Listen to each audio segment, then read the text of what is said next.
अरे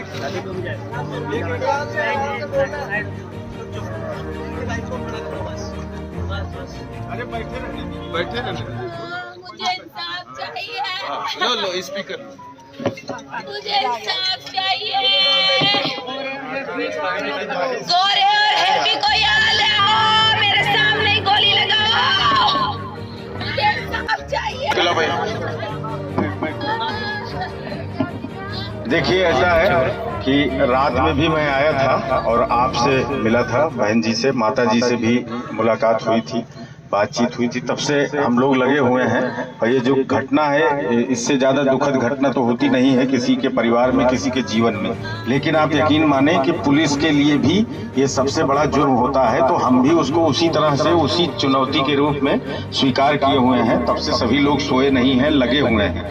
यही टीम है, 2 टीम हमारी और निकली हुई है उनको पकड़ने के लिए, लेकिन यही सब लोग हैं यहाँ। अधिकांश जो पुलिस है हमारी, ये सब आप लोगों के बीच में रहने वाले हैं। हस्तिनापुर को जानते हैं, मवाना को जानते हैं। आप लोगों के ही बीच से जब लोगों से बातचीत करेंगे तो और क्लू मिलता है, और उससे क्लू मिलता है तो हम और जल्दी ये कार्रवाई कर पाएंगे कि जैसे उन्होंने किया है उनका इलाज भी, चाहे गोरे प्रधान हो, चाहे हैप्पी हो, चाहे छांगा हो, चाहे फोता हो, सबका इलाज उसी तरह करेंगे।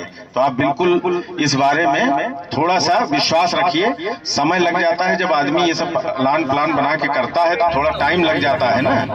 तो हम कर रहे हैं उसको, और जब आप ये, चूंकि ये है ऐसा, तो आप अंतिम संस्कार करें, उसके बाद हम लोग को भी थोड़ा टाइम मिल जाएगा, तो हम लोग बिल्कुल करेंगे।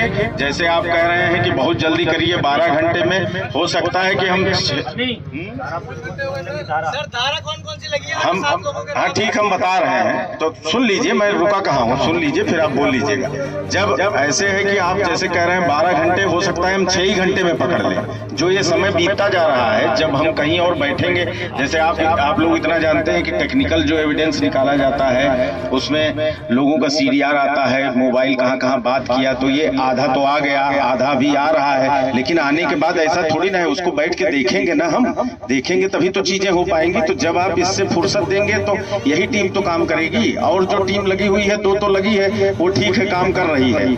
उसने बैठाया भी है, फोता के चाचा भी बैठे हैं हमारे पास, चरण बैठे हैं, और 2-3 लोग बैठे हुए हैं। लेकिन उनके बैठने का नहीं है, हमको तो जो नामित हैं और जो इसमें शामिल हैं उनको पकड़ना है, तो हम उनको पकड़ के लाएंगे, ठीक है ना। दूसरी चीज, यहाँ पे कई लोग हमको 1-2 लोग बताए, आप भी पूछ रहे हैं भाई, ऐसा है कि सरकारी सहायता जितनी भी है, एसडीएम साहब को हमने वहाँ भी बोला है कि ज़्यादा से ज़्यादा सहायता जो मिलती है आपके माध्यम से, एसडीएम साहब, मैं दोबारा भी आपके चरणों में विनती करता हूँ कि बहुत गरीब परिवार है, इनकी ज़मीन में अब कुछ नहीं है, तो इनकी ज़्यादा से ज़्यादा सहायता करनी है। और नंबर 3 जो है, वो आदमी उसका चला गया, उसे सरकारी नौकरी, उसके लिए एसडीएम साहब कह रहे हैं उसका भी कोई ऐसा प्रावधान है, उसे हम करवाएंगे। हाँ जी, बच्चों की पढ़ाई का भी कह रहे हैं, हम बच्चों की पढ़ाई का भी करवाएंगे। और नंबर 4 जो गुरमुख है, वो लड़का घायल है, जिसे गोली लगी है, जो अस्पताल में भर्ती है, उससे तत्काल ही सिक्योरिटी दी जाएगी। कप्तान साहब ने अभी जो है उन्हें सिक्योरिटी प्रोवाइड करवा दी है, और कप्तान साहब का बहुत बहुत धन्यवाद करते हैं। और आपने कहा था ये लिखित में सारी शर्तें दी जाएं, तो ये वीडियो बन गई है और यही लिखित है। आप सबके सामने ये कह सकते हो जी आपने बोला था, लिखित तो झूठा हो सकता, हम किसी को नहीं दिखा सकते हैं साहब, आपने ये वीडियो में ये बोल रहे हो, ठीक है साहब। तो मैं ये कह रहा हूँ, और परिवार से और आप सब भाइयों से मैं हाथ जोड़ करके विनती करता हूँ, देखो दहेज जो है उसकी भी बेदबी हो रही है, ज़्यादा देर दहेज का जो है इस तरीके से हम निरादर नहीं करना चाहिए। तो मैं आप सबको हाथ जोड़ के विनती करता हूँ, और परिवार से, माता जी से और सभी परिवार से, सारी संघर्ष में हाथ जोड़ के विनती करता हूँ कि हमें जो है संस्कार कर देना चाहिए।